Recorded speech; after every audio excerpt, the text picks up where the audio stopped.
So here we are with Steve Sneed yet again. I'm John Funches for the Human Relations course, and we're continuing the leadership interview. So Steve, I want to ask you this.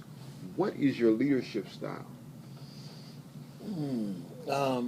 Well, my leadership style is, I guess, boy, how would I describe it? It's kind of, this is my criticism. This is where I get criticized. I get criticized over the years, even as being too accommodating.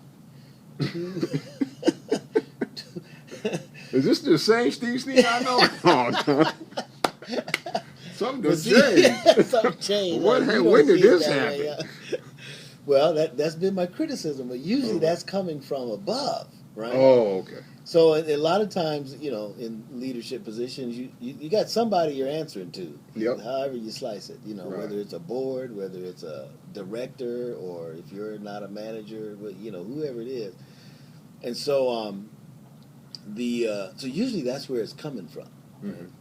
And so I think my style tends to be one that is accommodating. Okay. And that's one of the things when I came here, when I came to Seattle Center, the festivals, one of the interesting, but the cultural festivals here, there was a lot of push and pull between the administration and the leaders of the cultural festivals, right? Right.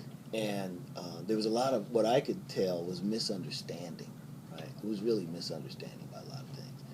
But the way they chose to deal with it was confrontational, as opposed to accommodating, or as opposed to diplomacy and trying to figure out, well, if we both want your thing to happen here, then what do we do to get there? We're trying to do the same thing. We're trying to put on a show for the public.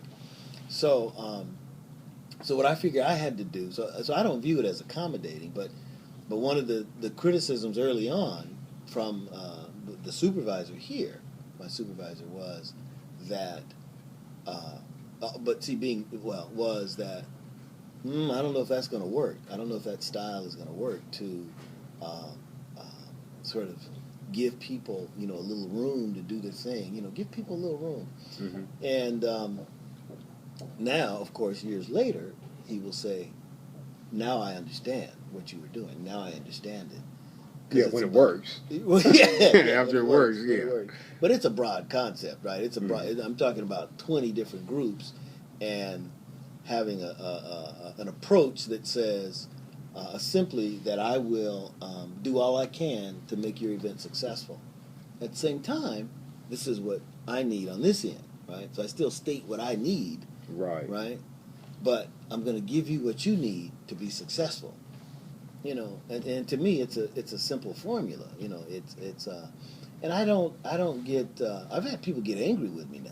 Mm-hmm. I've had people get downright, real upset with me about some stuff. But I know that ultimately they still want to have a good show here. So if that's what you really want, then we can figure that out. But this is how we'll. So I don't know if that really answers that, but. Yeah, it does. So I think it's not a dogmatic style. It's a style that is accommodating, that is diplomatic, that is, what I seek to do is to find out what a person's real intention is. And I'll give you this last example. Is when I first came to the festivals here, there was a lot of, because, when you're working with like 20 different ethnic communities, right? Yeah. Not just think about working with one community. You're working with 20 different communities. Right. You got a lot of different personalities. You got a lot of, and then they're working with hundreds of volunteers.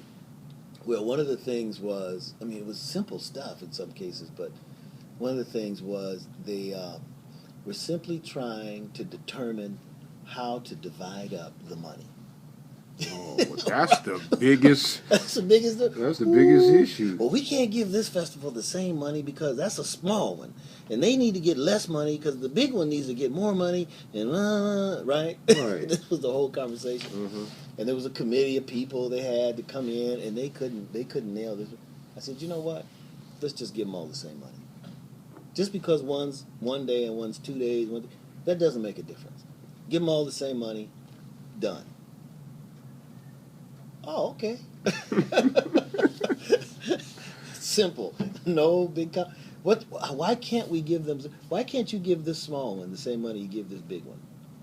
Why can't you do that? Right. He said, well, I guess we could. So the small one feels fine because they got, and the big one, because see, at that point, they were already giving them all this different money, and nobody knew who was getting what money. It was just, there wasn't any transparency, no honesty about who. So I said, everybody's going to get the same money. Well, oh, okay. So the big one's not going to come to you and say, well, they shouldn't get as much. Nobody did that. Not a single one of them. Wow. So they overthink. Yeah. So scared, fear is a part of it because of how some people react. Right. And let's face it, people, colored folks, we I'm saying all people of color, Yeah, don't trust nothing. Right, exactly. Trust is huge. Yeah, it is huge. So you have to be open and honest and transparent, and and not, because they're also vocal. And like I meet with the whole group once a month, and we meet and have meetings, and it's so I guess that is the way I'd answer that. I think that works for me. That has been productive. So what has been your biggest challenge?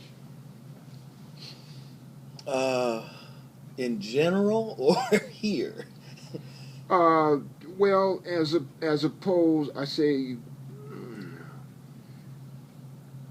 as a juxtaposition to being to leadership. Oh, okay.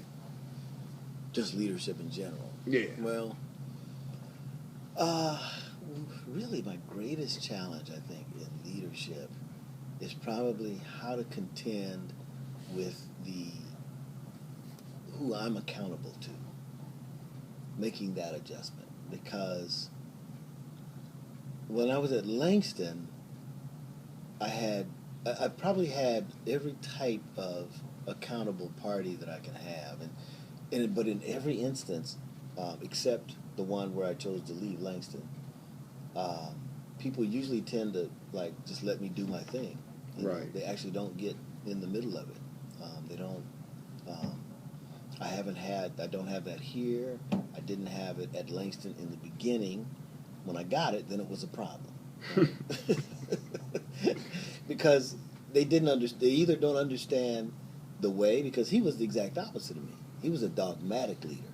He led by fear, right? Yeah. I try to lead by trust. So a monarchy. He had a monarchy. Oh yeah, yeah. You had more of a bureaucracy. Yes, exactly. Yeah.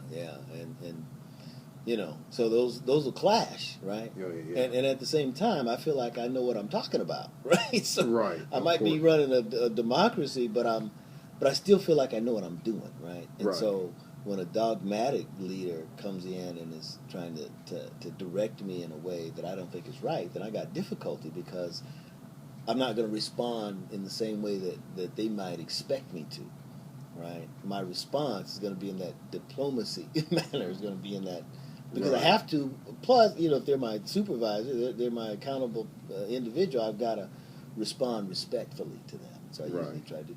So I think that's been my greatest challenge, is how to maneuver that. But I think I've been fortunate, because I've had people who are not really. If I'm successful in the work, then they leave me alone. Right. So. So what are your views on empowerment?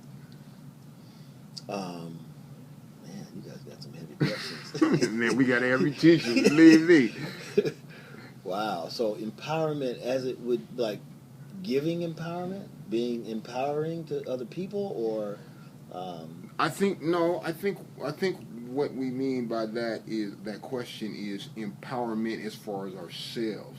What sort of empowerment do we have, or maybe even empowerment to other people, or to give, but the way I visualize the question is more like, how do you feel about self-empowerment, for people? Okay. Well, I think power is an interesting thing. I'm involved in what's called the Race and Social Justice Initiative here in the city of Seattle, with city employees, and I'm learning a lot more about power in the district. Oh, let me stop this real quick. Okay.